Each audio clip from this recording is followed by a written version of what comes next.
नमो नमः। आज की हमारी वीडियो का प्रकरण है सरल हिंदी वाक्यों का संस्कृत में अनुवाद। इससे पहले भी मैंने एक वीडियो में टीएलएम के माध्यम से सरल हिंदी वाक्यों का संस्कृत में अनुवाद करना सिखाया था। यदि आपने वह वीडियो नहीं देखी है तो स्क्रीन पर उसका लिंक शो हो रहा है। आप लिंक को टच करके वह वीडियो देख सकते हैं। हिंदी से संस्कृत में अनुवाद बनाने के कुछ निश्चित नियम होते हैं। इन नियमों के अनुसार ही हिंदी वाक्यों का संस्कृत में अनुवाद भली प्रकार हो सकता है। कुछ प्रमुख नियम इस प्रकार हैं। संस्कृत में 3 पुरुष होते हैं, प्रथम पुरुष, मध्यम पुरुष और उत्तम पुरुष।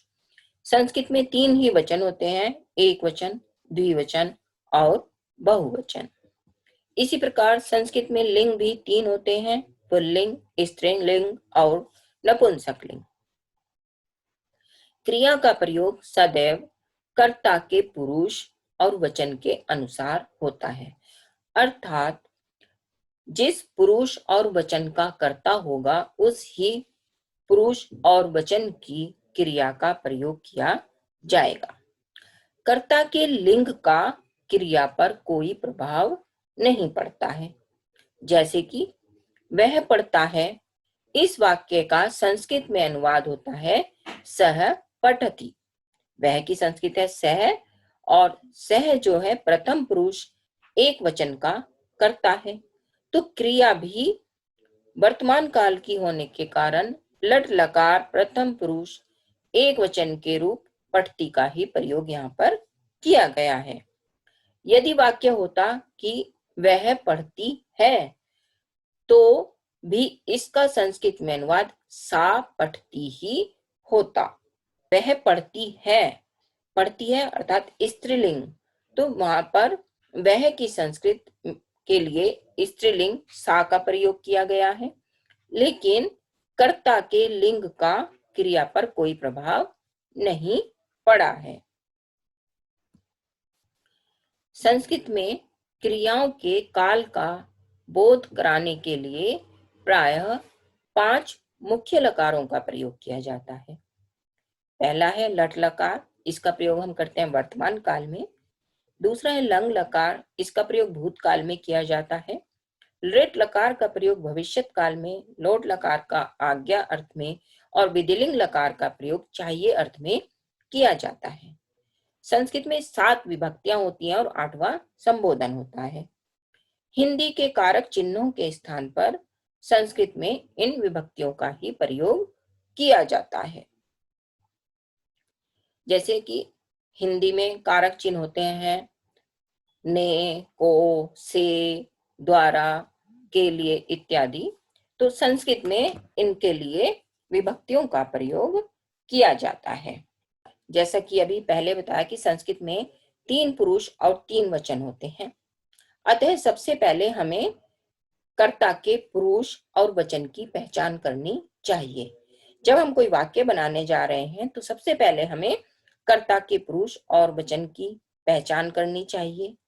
प्रथम पुरुष, मध्यम पुरुष और उत्तम पुरुष के प्रत्येक वचन का एक एक कर्ता होता है, जिसे हम इस प्रकार से समझ सकते हैं।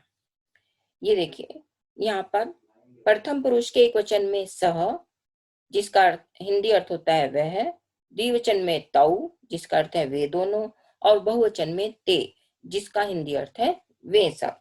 मध्यम पुरुष के भी 3 कर्ता हैं, त्वम, युवाम और यूयम, जिनके क्रमशः अर्थ हैं तुम या तू, युवाम का अर्थ तुम दोनों और यूयम का तुम सब। इसी प्रकार उत्तम पुरुष के भी तीनों वचनों के 3 कर्ता हैं, अहम, आवाम और वयम। अहम का अर्थ है मैं, आवाम का हम दोनों और वयम का हम सब। इस प्रकार से संस्कृत में 9 कर्ता होते हैं।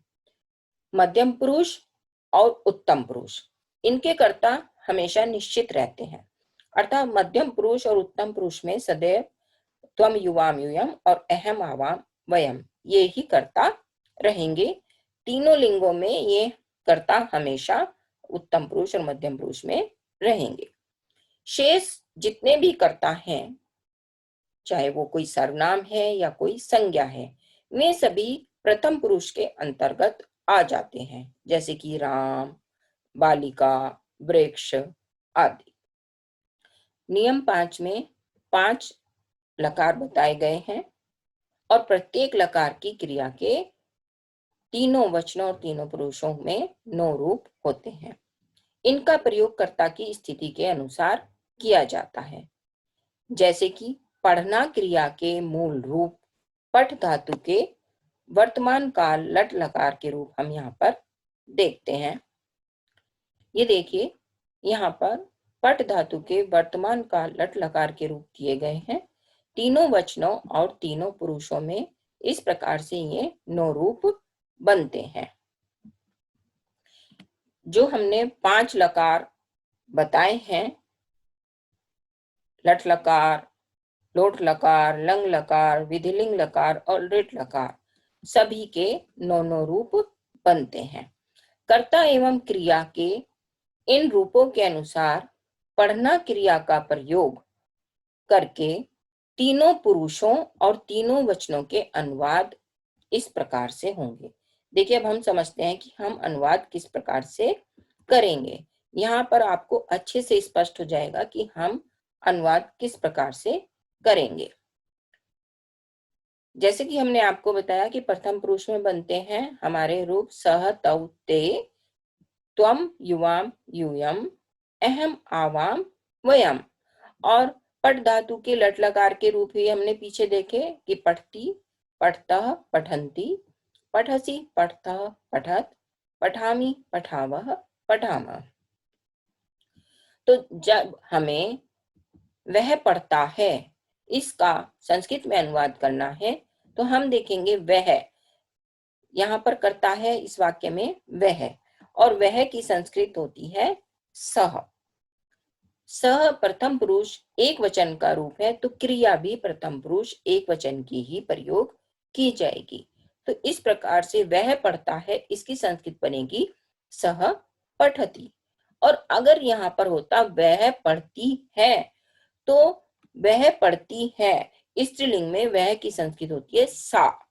तो यहाँ पर हम सा का प्रयोग करते, लेकिन क्रिया प्रथम पुरुष एक वचन की पठती का ही प्रयोग किया जाता, तो हमारा वाक्य बनता सा पठती।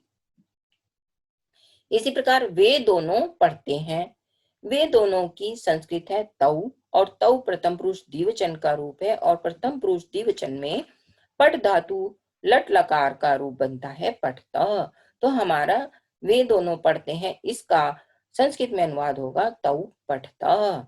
इसी प्रकार वे सब पढ़ते हैं, वे सब की संस्कृत है ते, और ते प्रथम पुरुष बहुवचन का रूप है, तो क्रिया भी प्रथम पुरुष बहुवचन की ही प्रयोग की जाएगी, और इसका अनुवाद होगा ते पठन्ति। तुम पढ़ते हो, तुम की संस्कृत है त्वम, जो मध्यम पुरुष एक वचन का रूप है, और पठ धातु वर्तमान का लट लकार का मध्यम पुरुष एक वचन का रूप बनता है पठसी। तो त्वम मध्यम पुरुष एक वचन के साथ मध्यम पुरुष एक वचन की क्रिया पठसी का प्रयोग करके वाक्य बनता है त्वम पठसी। इसी प्रकार तुम दोनों पढ़ते हो, तुम दोनों की संस्कृत है युवाम, जो कि मध्यम पुरुष द्विवचन का रूप है, तो इसके साथ मध्यम पुरुष द्विवचन की क्रिया पठतः का प्रयोग होगा और अनुवाद होगा युवाम पठतः। इसी प्रकार तुम सब पढ़ते हो, तुम सब पढ़ते हो, इसका संस्कृत अनुवाद होगा यूयम पठतः।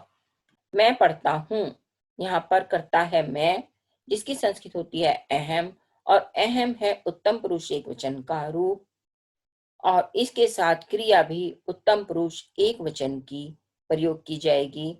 पठ धातु का रूप उत्तम पुरुष एक वचन में बनता है पठामी। तो इस प्रकार से हमारा वाक्य बनता है अहम पठामी।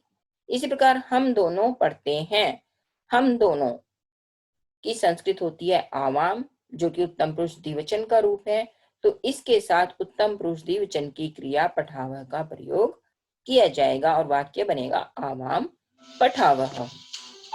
हम सब पढ़ते हैं, हम सब की संस्कृत होती है वयम, जो कि उत्तम पुरुष बहुवचन का रूप होता है, और उत्तम पुरुष बहुवचन में पठ धातु लट लकार का रूप बनता है पठामः।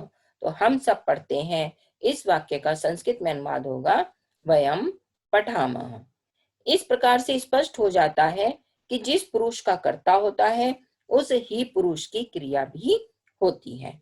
यदि कर्ता और क्रिया का संबंध परिवर्तित हो जाएगा, अर्थात कर्ता हम लें सह और क्रिया ले दें हम द्विवचन की पठतः या मध्यम पुरुष की पठसी, तो हमारा अनुवाद अशुद्ध हो जाएगा।